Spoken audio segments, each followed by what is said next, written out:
할렐루야, 할렐루야, 할렐루야.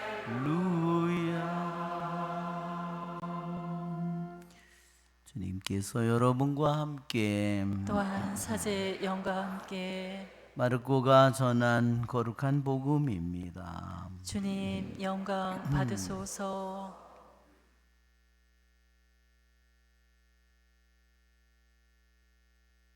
그때 예수님과 제자들이 갈릴레아를 가로질러 갔는데 예수님께서는 누구에게도 알려지는 것을 원하지 않으셨다. 그분께서 사람의 아들은 사람들의 손에 넘겨져 그들 손에 죽을 것이다. 그러나 그는 죽임을 당하였다가 사흘 만에 다시 살아날 것이다 하시면서 제자들을 가르치고 계셨기 때문이다. 그러나 제자들은 그 말씀을 알아듣지 못하였을 뿐만 아니라 그분께 묻는 것도 두려워하였다. 그들은 카파르나움에 이르렀다. 예수님께서는 집안에 계실 때 제자들에게 너희는 길에서 무슨 일로 논쟁하였느냐 하고 물으셨다. 그러나 그들은 입을 열지 않았다. 누가 가장 큰 사람이냐 하는 문제로 길에서 논쟁하였기 때문이다. 예수님께서는 자리에 앉으셔서 12제자를 불러 말씀하셨다. 누구든지 첫째가 되려면 모든 이의 꼴찌가 되고 모든 이의 종이 되어야 한다. 그러고 나서 어린이 하나를 데려다가 그들 가운데 세우신 다음 그를 껴안으시며 그들에게 이르셨다. 누구든지 이런 어린이 하나를 내 이름으로 받아들이면 나를 받아들이는 것이다. 그리고 나를 받아들이는 사람은 나를 받아들이는 것이 아니라 나를 보내신 분을 받아들이는 것이다. 주님의 말씀입니다. 그리스도님 참여합니다. 앉으십시오. 참 예수님 오늘 복음에서 예수님께서는 제자들을 따로 데리고 다니면서 당신의 순환과 죽음 그리고 부활을 예고하십니다. 즉 십자가의 신비와 부활의 신비를 제자들에게 예언 말씀으로 그들을 가르치고 있습니다.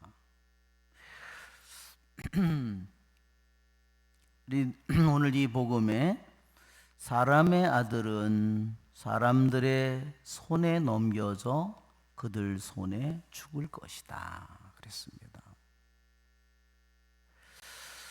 2000년 전에 예수님은 영원으로부터 계신 하느님께서 인간이 되어 오신 다음에 그분이 사람들의 손에 넘겨졌고 그들 손에 죽을 것이라고 했습니다.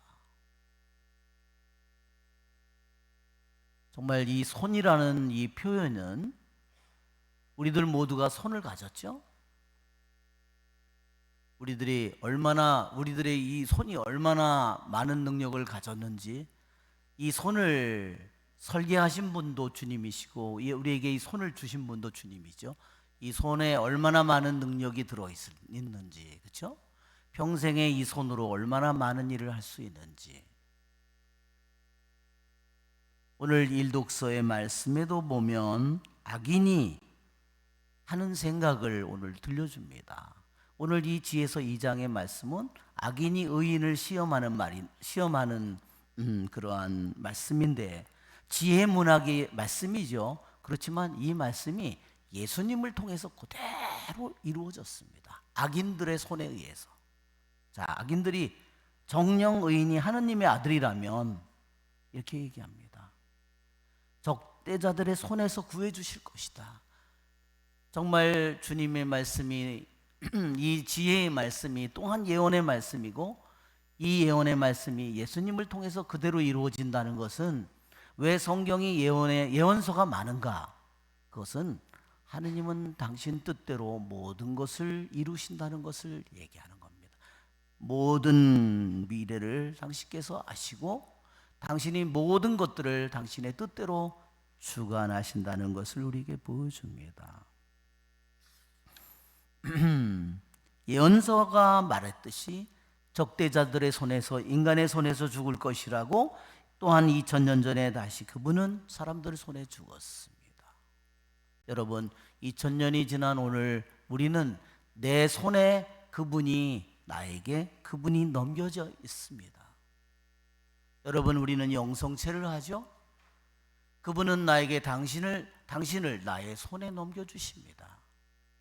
나는 어떤 마음으로 그분을 모실까? 나는 여기 2000년 전의 사람들처럼 자신의 손에 넘겨진 그분을 죽이는 그러한 일은 하지 않는가?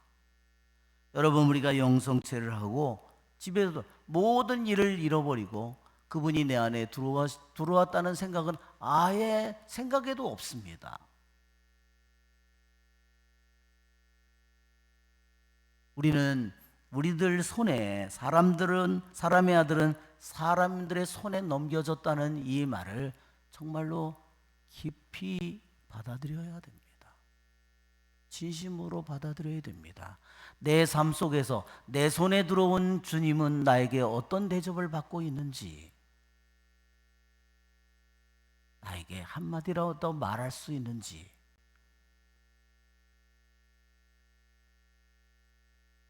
오늘 또한 주님께서는 서로 싸움을 한 제자들을 서로 언쟁하고 다툰 제자들에게 예수님께서 야단을 치지 않았고 예수님께서는 집 안에 들어가셨을 때 자리에 앉으셔서 12제자를 불러서 말씀하셨습니다.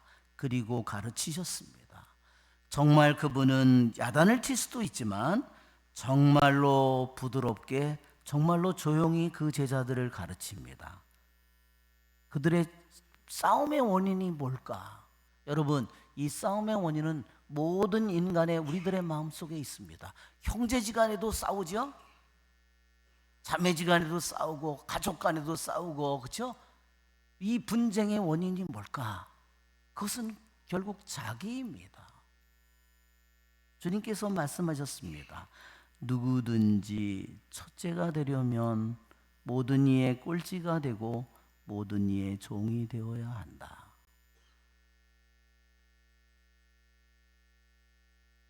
주님은 이 말을 빈말로 하셨을까요? 그냥 과장법으로 이 말을 하셨을까요?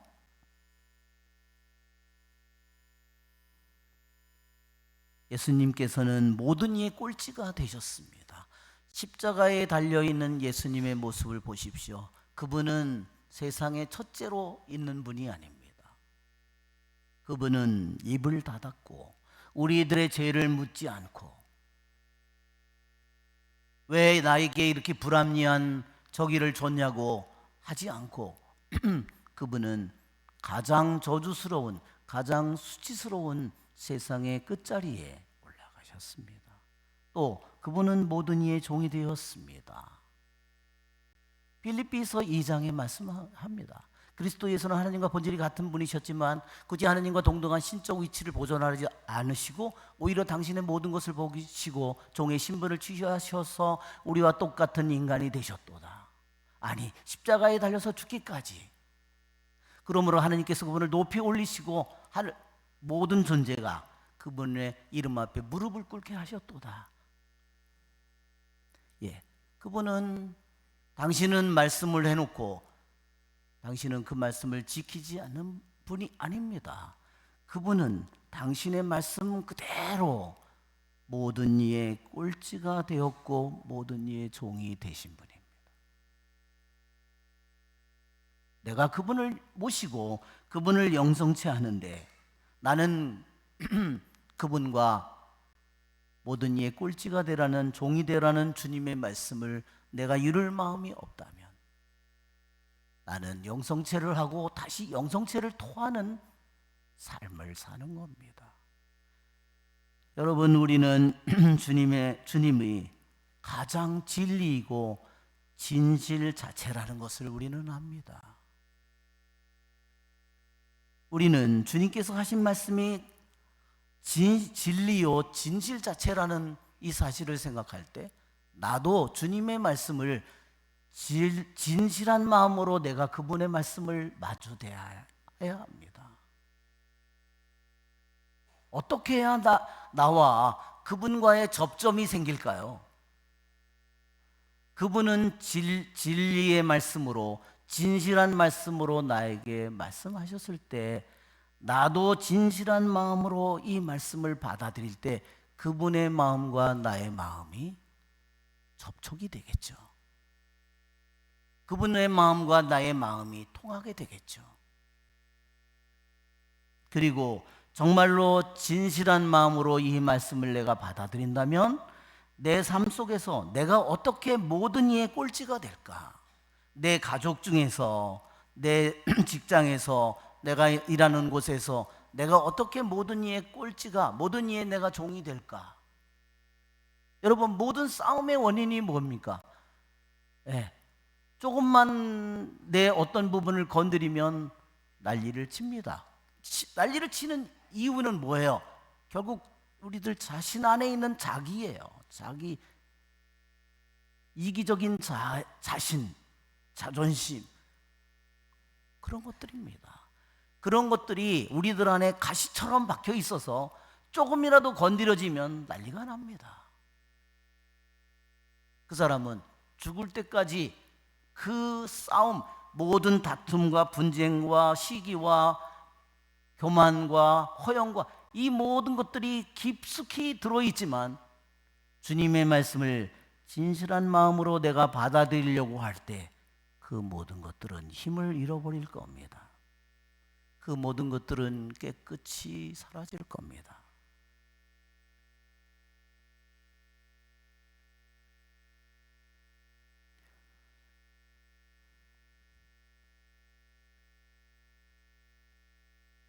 나는 내 마음으로 주님의 말씀대로 내 마음 속에서 내가 모든 이에 내가 꼴찌가 되지 못하는 이유가 뭘까? 되기 싫은 이유가 뭘까? 모든 이의 종이 되기 싫은 이유가 뭘까? 모든 이의 꼴찌가 되고 모든 이의 종이 되고자 내가 정말로 갈망할 때, 내가 그것을 원할 때, 내 힘이 부족하다면 그분께서는 나에게 은총을 내려주실 겁니다. 또한 오늘 주님께서는 어린이 하나를 데려다가 그들 가운데 세우신 다음 그를 껴안으시고 말씀하셨습니다. 왜 그분은 그 어린이를 가운데 세웠을까요? 어린이는 2000년 전의 어린이는요, 인간으로 취급을 하지 않았습니다. 부족한 존재이고 모자라는 존재라고 생각해서 사람으로 생각을 하지 않았습니다. 그러니까 어린이를 예수님께서 제자들 가운데 세우신 것은, 한가운데 세우신 것은 무슨 뜻이냐면, 너희가 어떤 사람이 비록 부족한 사람이라 하더라도, 모자란 사람이라 하더라도 내가 그 사람을, 너희들을 한가운데 세우라는 겁니다. 한가운데의 자리는 누구의 자리입니까? 제자들 한가운데 있는 자리는요, 주님의 자리입니다. 여러분, 내 마음의 가운데 자리가 있죠? 내 마음의 가운데 자리가 뭐가 있습니까? 내가 가장 사랑하는 것이 내 마음의 가운데 자리에 들어와 있습니다. 진짜 하느님이 아닌데 돈이라든지 성공이라든지 물질이 내 마음에 들어와 있을 수 있습니다. 그 영혼은 정말로 불행한 영혼입니다. 그 영혼은 자기의 가장 가운데 그게 들어와 있기 때문에 눈을 뜨면, 그는 일어나면 끊임없이 뭐를 할까요? 죄를 짓겠죠. 하는 생각도 죄고, 하는 말도 죄고, 의도도 죄고, 하는 행동도 죄고, 눈길도 죄고, 걸어다니는 것도 죄고, 모두가 죄이죠. 여러분, 주님께서는 모자란 한 사람을 제자들 가운데 바로 가장 중요한 자리에 당신의 자리에 세웠어요. 그래서 주님께서 말씀하십니다. 이런 어린이 하나를 내 이름으로 받아들이면 나를 받아들이는 것이다.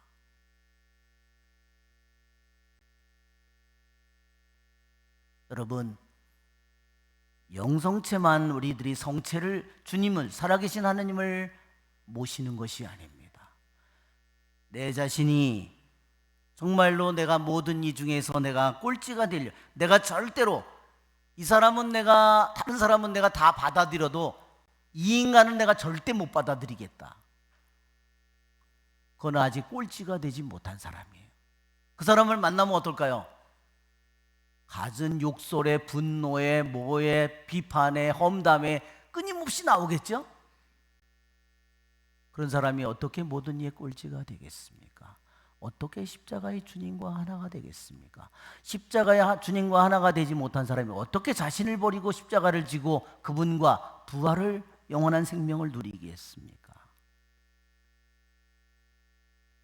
주님께서 말씀하시듯이 그 가장 보잘것없는 사람을 한가운데 자리에, 가장 중요한 자리에 모셨을 때, 하느님의 자리에 모셨을 때, 그것이 바로 주님을 받아들이는 것이라고 했습니다. 우리들의 평범한 일상 속에 우리는 수도 없이 주님을 만나고 또한 주님을 모시고 주님을 또한 받들어 모십니다. 우리의 좋으신 주님을 찬미합시다. 아멘.